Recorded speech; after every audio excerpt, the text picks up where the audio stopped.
Well, hello again, and welcome to this week's virtual RE session. Glad you could make it today. I hope that you are enjoying some of the warmer weather. As I sit here today, it's Tuesday, and it's about 75 degrees here at my house. And there's this warm, slightly humid breeze blowing through the window that just smells and feels like spring, which is so awesome to smell and feel. So last week we talked about Palm Sunday. And I had asked the question, actually I asked a couple of questions, one being, what is it that matters to you as far as traditions regarding your holy day, whether that be Passover or Easter? I had asked during your joys and concerns to share what meant the most to you and how you could celebrate it during this time of physical distancing. So I hope you came up with some ideas, and if you would like to send me what you've tried or decided to do, I would love to read it or hear about it. For now, we'll grab your chalice or candle, and if you have some pebbles or rocks that you'd like to share for your joys and concerns, grab that as well, and then we'll get started.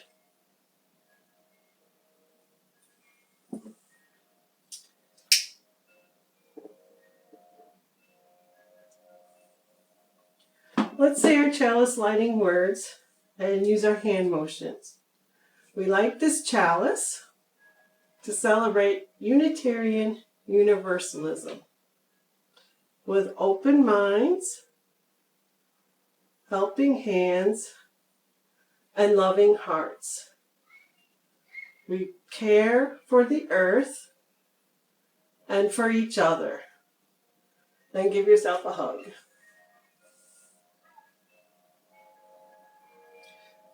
If you'd like to pause the video here and take some time for joys and concerns, feel free to do so.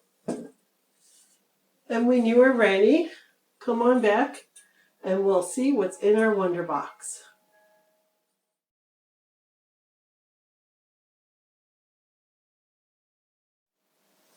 So welcome back.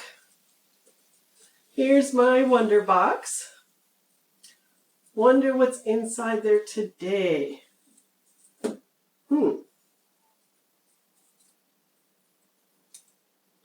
Well, first, I happen to have some little frogs.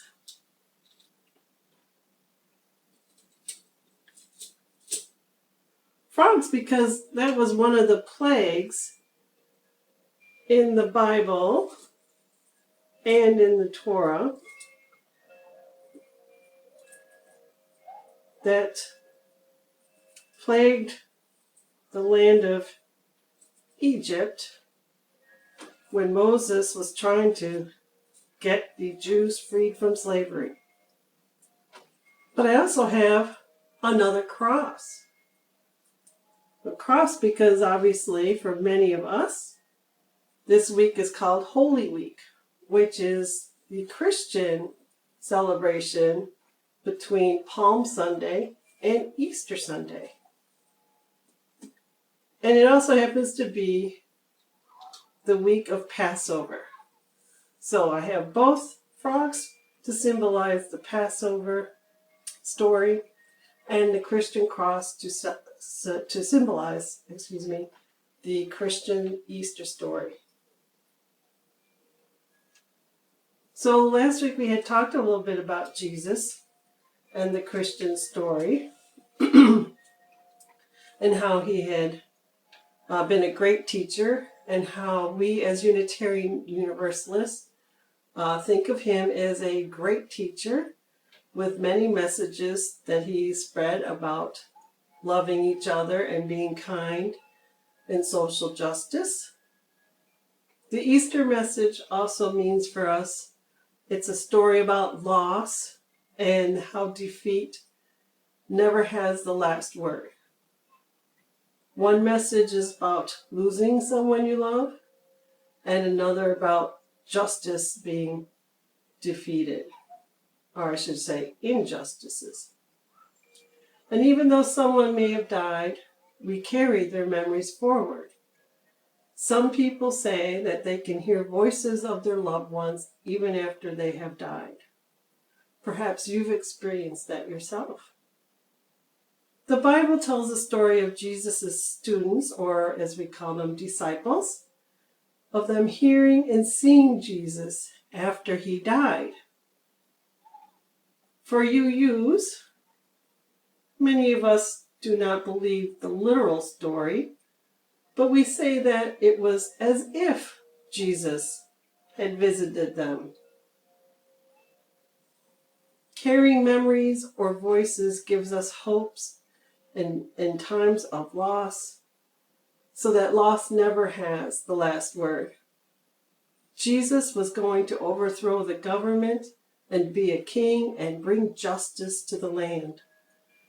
But Jesus refused that role, and the hopes for justice were defeated.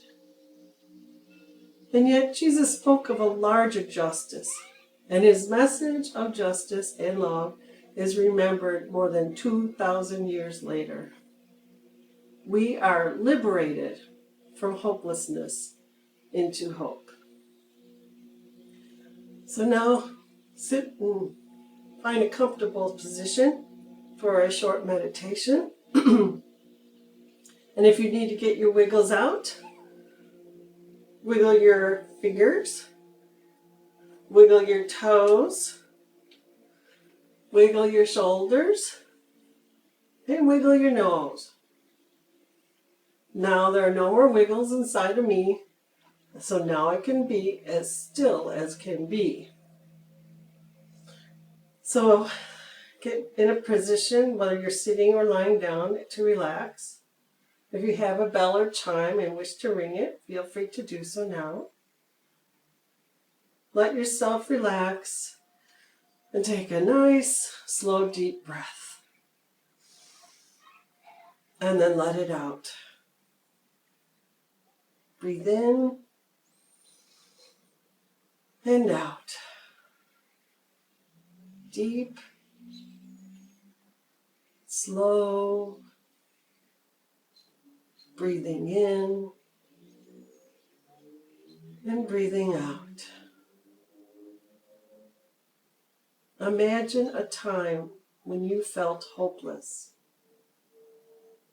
It might be in a race and you see the last person disappear ahead of you and you know that you are last. It might be when you are waiting for a ride and it begins to rain and you don't have a raincoat or umbrella. It might be when you really wanted a certain person to be your friend and they shrugged you off. It might be when you left something in your front yard by mistake and it was stolen. These are times of loss. Feel that emptiness, hopelessness, and sense of loss inside of you.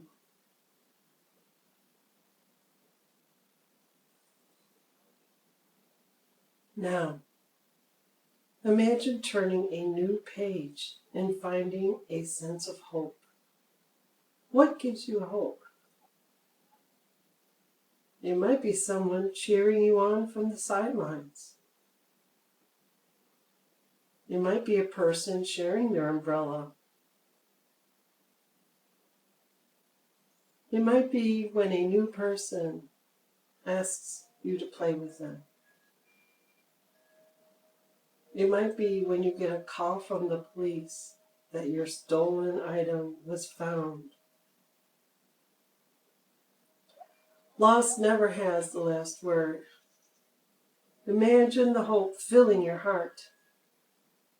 Now it fills your entire body, from your head to your chest, into your legs, all the way to your toes. It fills your entire body and beams out, giving hope to others. Take a deep breath and feel the hopelessness slip away. Take another deep breath and return when you are ready.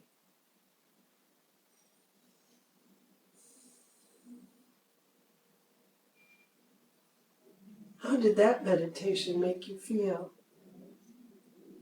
If you'd like to pause the video and share with each other, feel free to do so.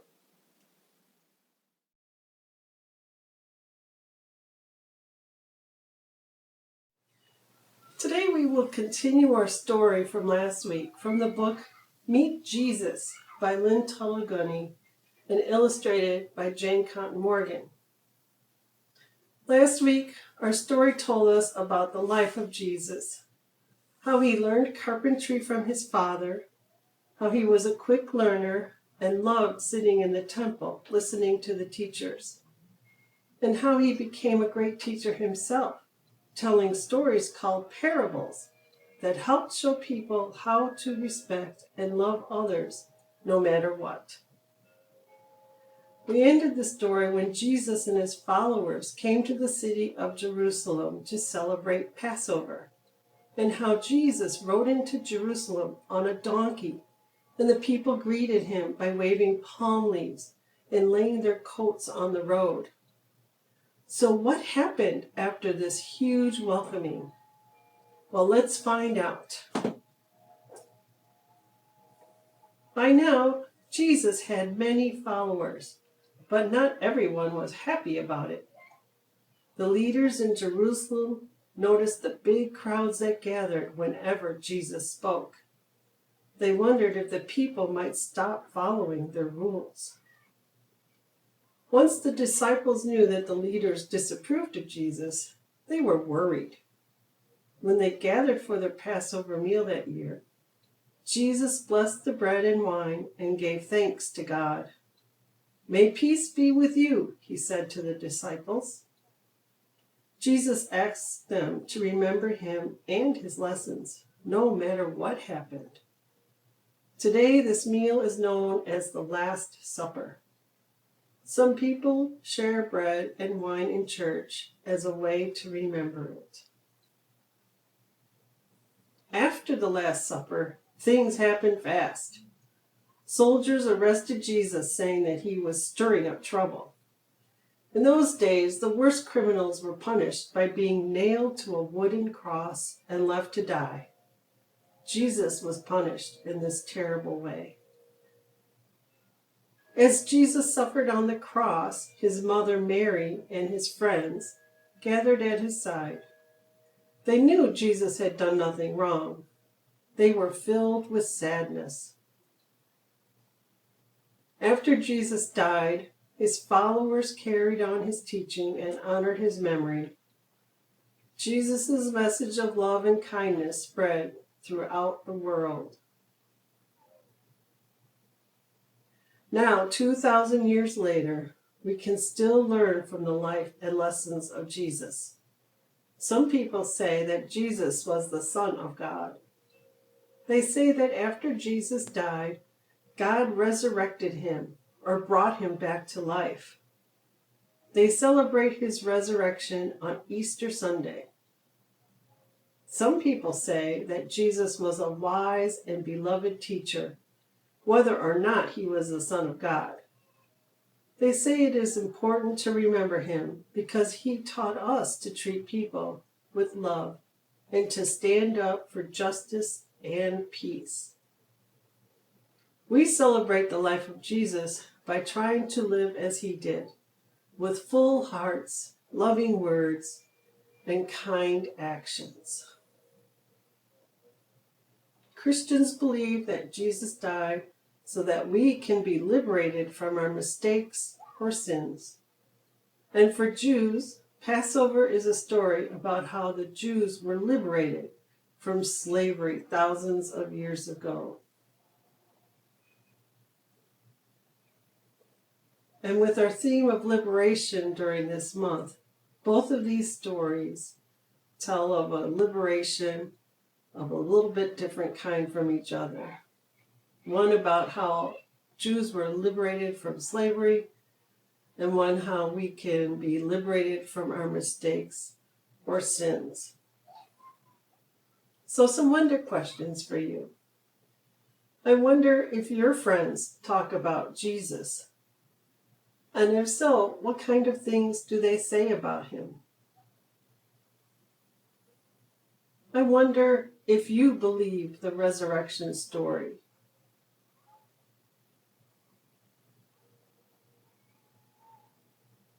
If you'd like, you can pause this video and share your answers to these questions together as a family.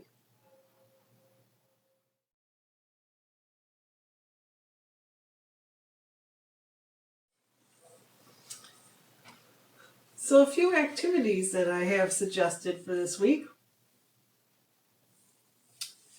can be found on the UCE website under the VirtUUal RE tab on the home page. There are links to several things. First is some ways to dye Easter eggs naturally without using store-bought chemicals and dyes. So there's a couple of YouTube videos here that you can look at. Also, when you're dyeing your eggs, there are ways to make different designs. You can wrap them with a rubber band before putting them in the dye. Several rubber bands, and it'll make stripes on your egg. You could put small leaves or flowers and glue them to the egg before you dye it, and then peel them off afterwards. And then if you want to keep the eggs, for a long time, you can make them a little harder by putting some Mod Podge on the outside of the eggs, 2 or 3 coats, and that will strengthen the shell. There are also YouTube videos on how to blow out the inside of your eggs so that you can color them without making them hard-boiled. Then I also have some directions on a dye-less way to decorate eggs that I always liked when I was a little bit younger with very young children. And here are some examples. Let me move my frogs here. And that's just to take pieces of paper and shred it up and then gluing them onto your eggs. These are just some of the ones that my kids and I have done over the years. Actually, some of these eggs are about 25 or 26 years old, so they've held up pretty good. The thinnest the paper is the best. You can use a paper napkin, tissue paper, or just some thin gift wrap paper. You don't have to cover the whole egg. You can just cut out parts of the paper that you really like and glue that on. Or, like I did, cover the whole egg. I also have some links to Passover crafts that are pretty easy to do. And I've kept the forgiveness activity and craft from last week here, since Jesus was a big proponent on forgiveness and loving your neighbor. For a service idea, why not try doing a canned goods egg hunt? Instead of hiding your Easter eggs, hide cans of vegetables, fruit, pasta, whatever, around your house or in your yard, and go on a canned good hunt. And then when you're done, donate those cans to your local food bank or pantry. And if there's other ideas that you have that you'd like to share, feel free to email or post them on the family Facebook page. Love to see your ideas. And for now, we'll have our closing circle. So gather around your chalice. If you wish to hold hands, you can. Or you can also cup your hands and blow it out together like this.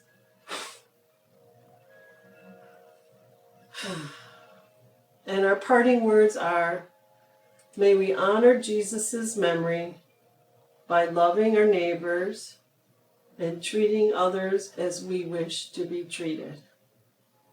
Amen. Blessed be. Happy Easter. Happy Passover. Until next time.